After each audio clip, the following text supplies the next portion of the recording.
space company Vast is just a little more than a year away from the planned launch of its first commercial space station called Haven-1. I'm Will Robinson-Smith, reporter with Spaceflight Now. At Space Symposium, Vast brought a life-size mock-up of Haven-1 so that folks could walk around, check it out, both in literal space as well as in virtual reality, and get an opportunity to see what it will be like for future astronauts on board the actual Haven-1 itself.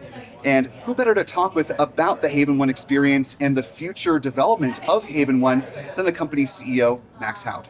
So welcome to the Haven-1 experience. This is a one-to-one replica of the material and the dimension and everything we are building for Haven-1.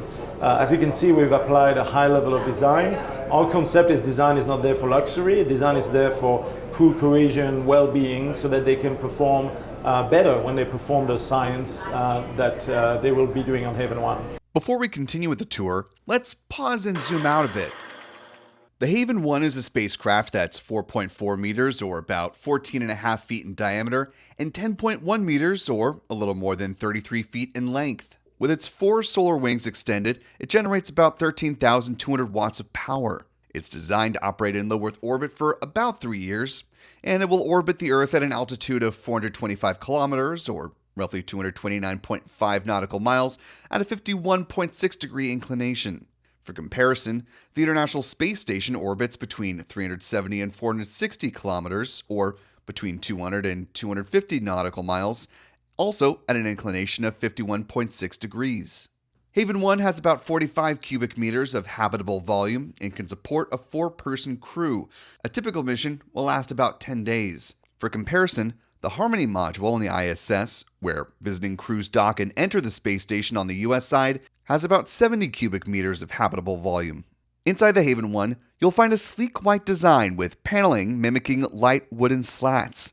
Design influence comes from folks like Peter Russell Clark, a renowned designer who helped influence the look of products and facilities at Apple. This is a crew-centric spacecraft, right? We want to make it comfortable for astronauts to live and work in space. If you think about ISS and all the space stations that came before, including the Russian stations and Skylab, right? They were pretty utilitarian.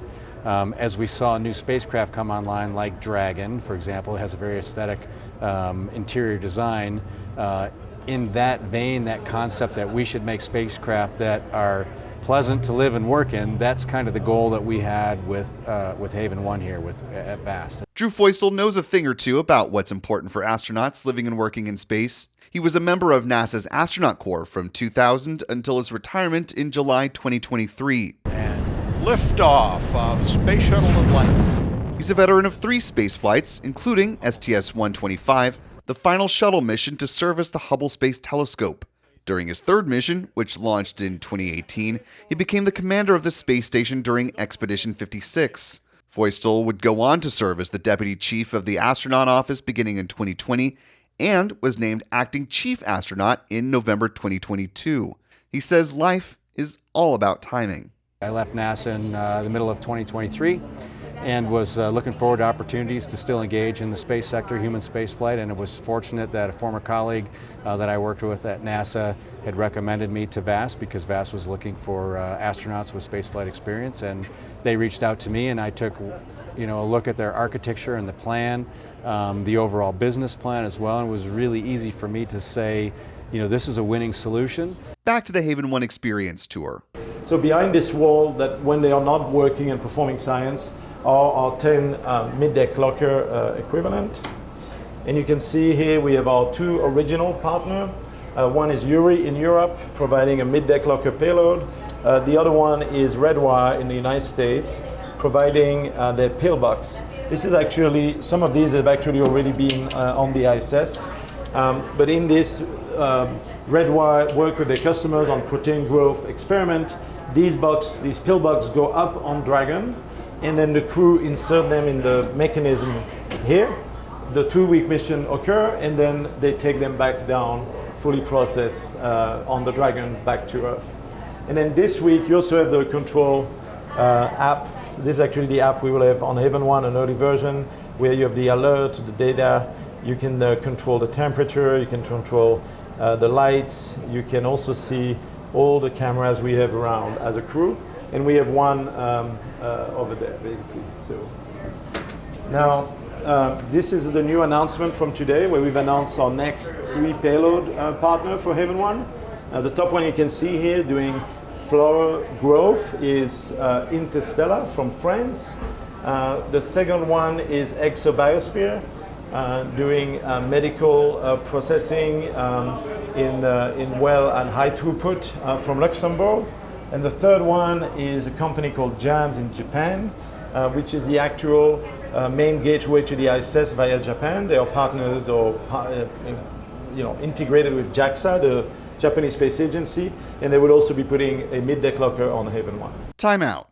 You may have noticed that Haot only pointed out 5 customers with spots filled on these mid-deck lockers. The Haven-1 has room for up to 10 single mid-deck locker equivalent, or MLE, payload slots.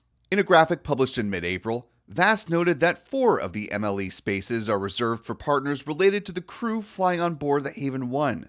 That leaves just 1 MLE unspoken for. The payload rack also has the ability to accommodate double MLEs, which will receive double the accommodations of a single MLE payload. Customers can either opt to have their payloads launch when the Haven-1 does, or to have new payloads fly up on a future Crew Dragon mission. Here's what Haot had to say about how these first 5 were chosen. Time in. It's a combination of, we think they are important research and science that are good for Vast and good for the customers that will be flying on Vast. It's also the credibility of the company. Our strategy is to work with as many people that have existing heritage on the ISS. Redwire is a clear example of that.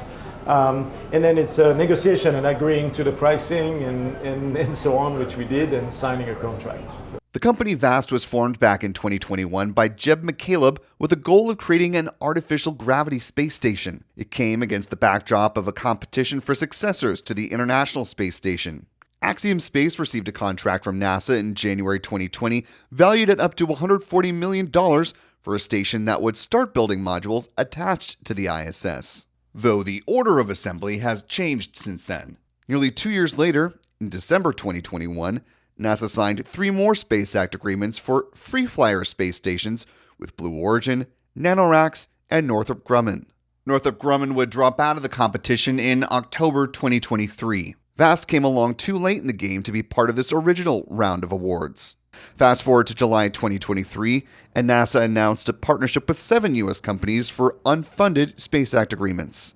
This new round included one for Vast to help further its Haven-1 and for larger space station modules. Those larger modules will make up the Haven-2 space station. That's Vast's bid to replace the ISS and will compete as part of the Phase 2 of NASA's Commercial Low Earth Orbit Development, or CLD, program. As part of the agency's overall efforts, NASA is supporting the design and development of multiple commercial space stations through funded and unfunded agreements using a 2-phase approach, the agency said in a statement to Spaceflight Now. During the first phase, NASA is assisting its commercial space station partners in the completion of preliminary design review, or greater level of design maturity, on their concepts for future commercial station and service offerings. The providers are on track to meet that goal, with some already beginning testing and manufacturing of key systems and elements. Back in the Haven-1 experience, we got a glimpse at Vast's next module. So this room you have here is actually featured in Haven-2, where we are launching modules that are 5 meters longer and are launching on a Falcon Heavy with a stretch fairing. For Haven-1, we go from the room we were in to this area. All right, so we are now in the corridor section of Haven-1. So the key feature, if you turn around, will be the hatch. So the Dragon, the SpaceX provided docking adapter is on the other side. The crew will dock. There is a vestibule that they pressurize between the 2 hatches. The crew will open the Dragon hatch, and then they will see the other side of this hatch, and then they will open it and enter Haven-1. Let's pause the tour again for a moment and focus on what Haot just said. In order to get to and from the Haven-1, Vast teamed up with SpaceX and its Crew Dragon spacecraft. It plans to conduct 4 10-day-long crewed missions to its Haven-1 space station over the course of its 3-year operating life. The first of these is set to take place after a roughly 45-day commissioning period with Haven-1 on orbit. The decision by Vast to choose SpaceX as its astronaut taxi service does make sense. Right now, the Crew Dragon is the only US-built spacecraft certified to ferry humans to and from the International Space Station.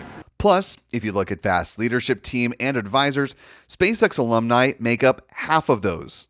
In fact, creating a formal partnership with SpaceX was at the very top of the list when it came to trying to win a CLD contract from NASA, beginning with the Haven-1 demonstration. The first thing we did is we went to SpaceX because we don't believe that you should design a space station without the visiting vehicle, in this case Dragon, their team, and working with us very collaboratively. It's actually an integrated system from a thermal point of view, from a life support point of view. They have to dock together. We have to keep the attitude. There's a lot of engineering detail and complexity. So you don't want to design your space station and then 6 months before you launch it, call the Dragon team to make sure they're okay. Part of that synergy comes from SpaceX selling its passive docking adapter to Vast, and having SpaceX test the combination of the active adapter on Dragon and the passive Haven-1 adapter at SpaceX's facilities. This is also convenient since Vast's headquarters is located just about 15 miles away from SpaceX in Hawthorne, California. It was an important consideration since the International Space Station is the only thing to date that Dragon has ever docked to while on orbit. Right now, SpaceX is creating the flight-ready passive adapter that will attach to Haven-1 and will send it to Vast soon for integration. They are the expert, right? They are doing it to the ISS. They know obviously the NASA standard. They have built the technology to do it. It's called Dragon Eye. They basically looked at Haven-1 and they said, hey, can you keep the attitude, the pointing to this tolerance? And we said we can. And then they are putting the reflectors on Haven-1. They are providing a docking adapter. And the whole approach and docking is really their responsibility, and we trust them because they have the experience in the system. So my understanding, it will be different than the ISS, and we are trusting our partner SpaceX to design it and operate it and perform it. Haot described the multifaceted partnership with SpaceX during his main stage talk at the 40th Space Symposium. We struck a launch partnership with SpaceX, so we have under contract the Falcon 9 launch vehicle reusable to launch the 14-ton Haven-1 module. We also have our contract 2 Dragon flight for 4 crew to Haven-1.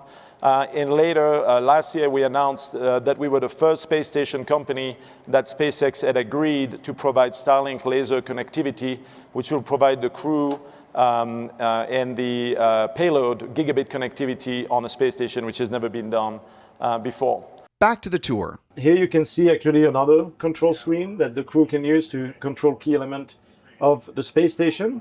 And then this is a narrow area because this is where we store all of the food, all of the consumables, also the trash, the wet trash storage that's exposed to vacuum in a container is all in this more dense area.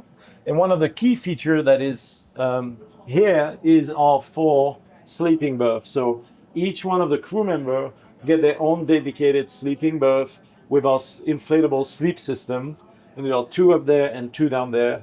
And in the actual Haven-1, this won't be a transparent door. It will be, a foldable door that can provide the crew some privacy. And I'm sure, in consultation with the astronauts that you have on staff, they probably had a lot of notes, as far as how the bedding should work, format, size, all that. What were some of the key takeaways from those conversations as you were developing the sleep quarters? So the process we have is our lead astronaut, Andrew Feustel. We also our astronaut advisor, Garrett Reisman, work with 2 of our team, industrial design, and then our human factor team. The human factor team are engineers that are worrying about all of these human element in Haven-1. And so one of the things that astronauts recount is that most people like to get really wedged into some sort of area on the ISS and have some pressure on them to sleep.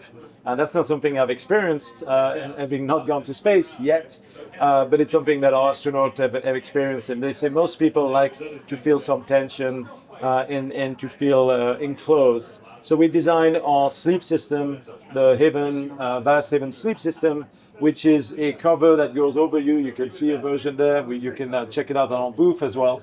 And then you can inflate it with air and adjust the pressure that applies to you as it pushes you towards the hull of Haven-1. So you can feel or have a feeling of, simulated gravity, I guess, for your sleep. Vast is gearing up to launch Haven-1 in May 2026, and it's taking important steps to get ready for that. Later this year, they'll launch an uncrewed technology demonstration satellite called Haven Demo. It's undergoing integration and final checkouts before its mission begins. Meanwhile, the various subsystems on a qualification version of Haven-1 have been coming together over the course of 2024, from the primary structure to the 6 control moment gyroscopes that will help maintain the Haven-1's attitude while in low Earth orbit. All of that led up to weeks of the primary structure qualification campaign at Vast facilities in Mojave, California.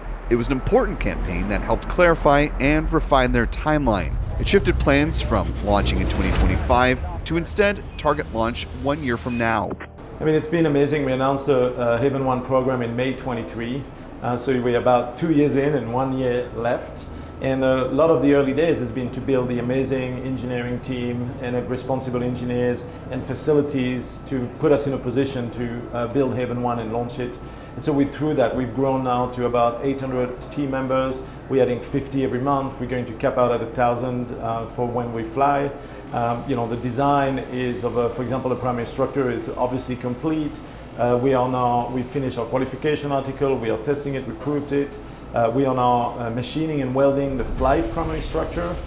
So we've locked the design, we've released these drawings to our manufacturing CNC shop, and we are welding it with a view to start integration and complete the flight primary structure by the end of July. So a lot more visible progress. We are just finishing our control room now. The team is there, everybody's focused and locked in on it. And we're getting it done, so it feels great. It feels easier every day than it was when we had less people, less facility, and maybe more time, but still a lot to do. Beyond testing in Mojave, Vast will also need to conduct a series of environmental tests on the flight version of Haven-1. For that, they need facilities at the Neil Armstrong Test Facility, managed by NASA's Glenn Research Center in Sandusky, Ohio. We are testing every single piece of Haven-1. Every sub-assembly is a primary structure at our facility ourselves with vibe table, thermal labs. We have large test stand at our Mojave facility. But once it's fully integrated, once it's a 14-ton vehicle with the full inside and outside and every system, we still want to test it as an integrated vehicle. Now, there are 2 critical tests, a vibration test and a thermal vacuum test. And there's basically no other facility in the world that could test such a big object as Haven-1. So firstly, it's relief that we have the slot. We booked it, we signed the contract, because there's not many other places we can do it. And also the contract was actually sponsored in some way, supported by NASA, so that we actually have priority over other programs. I don't think DoD, but other commercial programs. So it's been great, and we look forward to ship out Haven-1 once it's fully integrated at the end of this year and perform that testing at the NASA Center in Q1 next year for, if everything goes well, launch in May 26. One other lingering item is naming the 4 people who will be the first to train for a mission on board Haven-1. That crew would launch to the space station no earlier than late June 2026. The big next announcement that you should expect from us at some point soon is when we announce the first crew to go to Haven-1. That's, our goal is to secure it with mostly space agencies, international space agencies, because Haven-1 is designed to be a proof point for NASA that we can work with them. So that's our ideal customer base, and we are in negotiation with multiple international space agencies, and can't wait to eventually reveal who the crew is. We also have interest in negotiation with private individuals, but our approach is that these missions, even though from private individuals, should be to perform important science and work, not to be tourists. And none of the people that we talk to want to be tourists. They want to work with the payload and the Haven-1 lab facility we have. All this work being put into Haven-1 serves as a proof of concept for the Haven-2 space station. NASA intends to publish a draft request for proposal for Phase 2 of the CLD program by the end of June, with the final RFP coming out during the 4th quarter of fiscal year 2025. The agency will soon enter a second phase of its efforts, during which NASA will procure services and certify 1 or more space stations, NASA said in a statement. When the International Space Station nears the end of operations, the agency plans to transition to a new low Earth orbit commercial space station to continue leveraging microgravity benefits for science and future exploration. Feustel believes that the way that they're approaching the construction of a space station puts them in a competitive position as NASA nears its decision. In my personal opinion, I think the opinion of the company is it's not a giant leap. That's why we're building this spacecraft. Our vision for what CLD or Haven-1 is, which would be a successor to ISS, is essentially the technology that's built into the spacecraft would be applied to that next vehicle. We could stretch the diameter, we could stretch the length, but we have all that capability and technology in-house, so there isn't really a leap for us. The architecture of this is that every vehicle that is built after this, and even this one on its own, is its own spacecraft. It doesn't rely on another spacecraft, aside from the crew vehicle that brings the crew members up to it. Each spacecraft has its own power, it has its own thermal control, it has its own ECLSS system. We can run with open loop ECLSS just like we are on this system, because we have the capacity to launch those consumables with us. Haven-2 could be the same way, that we could start out with open loop ECLSS and then go to closed loop systems with higher technology and TRL as we advance the modules and the number of modules that are attached. So single docking port on this one, but as we move to dual docking ports, then that gives us flexibility to add modules, remove modules, add cargo ships, a lot of options there with what we can do with the architecture. Well, the key is that there's never ever been a commercial space station. So that's a space station that is more affordable, is designed differently than what has been done before. But it's also one that has none of the restriction that comes with going to a government-owned space station. And so we're really excited to see what businesses will do with us, and all of the possibility for commercialization, whether it's in payload, in media, and also just generally more freedom for people to go there to do what they'd like to do. So we're excited to see what these missions will be. That's never happened before. All prior space stations were either Russian or American government owned or Chinese now, but no private company has ever owned and operated a crewed space station. And one other note is that our Haven-1 will have Starlink laser internet, gigabit connectivity, with actually even lower latency than if you were at home, because you are actually in space and one of the leg of the transmission for the latency. So we're super excited to see, either over Wi-Fi or for our payload for the customer device, they will be able to call FaceTime home, they'll be able to do anything they would do at home on their device on Haven-1. And that's also going to be new and feel very connected. And we've seen some of that in some of the recent SpaceX Dragon mission, the Fram-2 mission, and we're excited to see how it will be on a space station for the first time. Reporting from Colorado Springs, Colorado, Will Robinson Smith for Spaceflight Now.